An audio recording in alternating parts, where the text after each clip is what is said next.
Hey, welcome. Have you ever had that feeling, that little nagging sense that you're searching for something more in life? A deep kind of fulfillment that always seems to be just around the corner? Well, today we're going to dive deep into this powerful idea of finding and actually walking in your unique purpose, what we're going to call your calling. And if you think you're alone in this search, just look at this number, 11. According to the U.S. Bureau of Labor Statistics, the average adult holds 11 jobs by the time they're 44 years old. Wow, that's not just climbing the career ladder. That's a massive, constant search for a place where we feel we truly belong, a place with real purpose. So, this really brings us to the big question for today, the one I want you to just sit with for a second. Are you really walking in your calling? Or are you maybe, like so many of us, just kind of moving from one thing to the next, really hoping you'll stumble upon it? All right, so here's our game plan. We're going to start by understanding this constant search. Then we'll uncover what a unique calling actually is. We'll look at the biggest trap people fall into, explore how to find your own path, and then get into 3 concrete steps for how to live it out. It's all about leading to a purpose-driven life. Okay, let's start with the most foundational idea of all. The source material we're digging into today makes this incredible point. Every single one of us has a purpose that is uniquely 100% ours. It's not some generic, off-the-shelf goal, it's a custom design. So let's really break down this definition of a calling.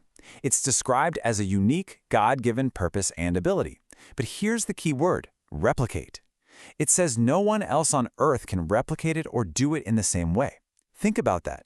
Your purpose isn't a copy, it's an absolute original. And this quote just hits the nail on the head. It's saying there's something inside of you, a skill, a perspective, a way of doing things that is completely and totally distinct. This isn't about being better than the next person, not at all.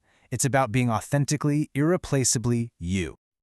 Okay, so if everyone has this unique, special calling, why do so many people feel so lost and unfulfilled? Well, that brings us to the single biggest obstacle, the pitfall of imitation.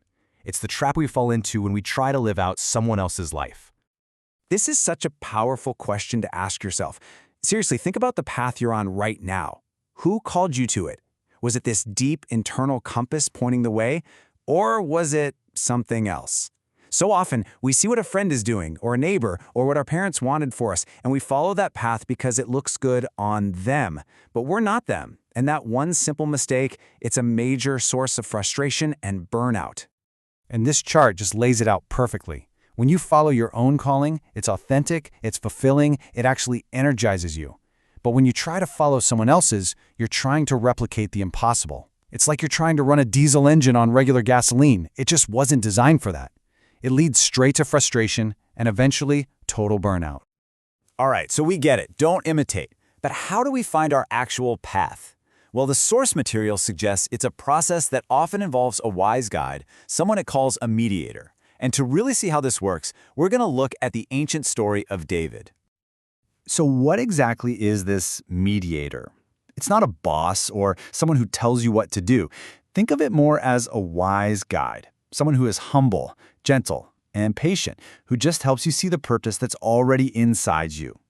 In our story, this is the role the prophet Samuel plays. And this verse right here, this is the key to the whole story. And honestly, it's understanding your own calling. We, and everyone around us, we tend to judge by what we can see on the outside, the resume, the looks, the status. But a true calling, that comes from a much deeper place, from the heart. And that's the very thing that's so often overlooked. So here's how the story plays out. Samuel, our mediator, shows up and Jesse brings out his 7 oldest sons. And these guys, they look the part. They look like kings, but one by one, they're all rejected. See, Jesse was focused on the outside. Finally, they call for the youngest son, David, the one they left out in the fields, the forgotten one. And guess what? He's the one. It's just this incredible reminder that your true calling might not be what you or anybody else expects it to be. So once you've started to get a sense of this hidden purpose, how do you actually live it out? How do you make it real? Well, the source gives us 3 really practical steps to actively embrace your calling and start walking in it. All right, the 3 steps are these. First, be honest and accurate about your own unique value. Second, build an impeccable history by being amazing at what you're doing right now. And third, remember that getting placed in your calling is just the beginning. Let's break them down. Step 1 is all about your perspective. It's about recognizing that you are, as the text says, a unique workmanship. When you truly get that, when you appreciate your own value and your own purpose, something amazing happens. The temptation to compare yourself, to get jealous, to criticize someone else's path, it just fades away. Why? Because you're too busy focused on your own great work. Now, this next part is huge. David wasn't just sitting around waiting for his big break to become king. He was already an excellent shepherd. He was excelling in the role he already had. The principle here is so clear. Be faithful, be excellent, right where you are, right now. That kind of commitment, that skill, that's what prepares you for the next great step in your purpose. And finally, step 3, and this one might just change how you look at everything. Finding your calling isn't the finish line. It's not the part where you finally get to kick back and relax. No, it's the starting line. It's the beginning of a lifelong journey of growing and learning and going deeper into that purpose. So what's the payoff? What does it actually feel like to live this way, day in and day out? What's the end result of finding and walking in your calling? Well, it's not about being tired or burned out. In fact, it's the exact opposite. This quote just captures it perfectly. A job can drain you, a career can drain you, but a calling fills you up. When you are operating in your true purpose, the work itself becomes a source of energy. It's this amazing positive feedback loop. The more you do it, the more energy you get, and the more you want to do it. That's the ultimate sign that you are on the right path. So as we wrap up, I want to leave you with this one last thought to chew on. It's inspired by the story of Nehemiah, who was rebuilding the wall of Jerusalem. When his enemies tried to distract him and get him to stop, he famously said he was doing a great work and he couldn't come down. So, the question for you is this.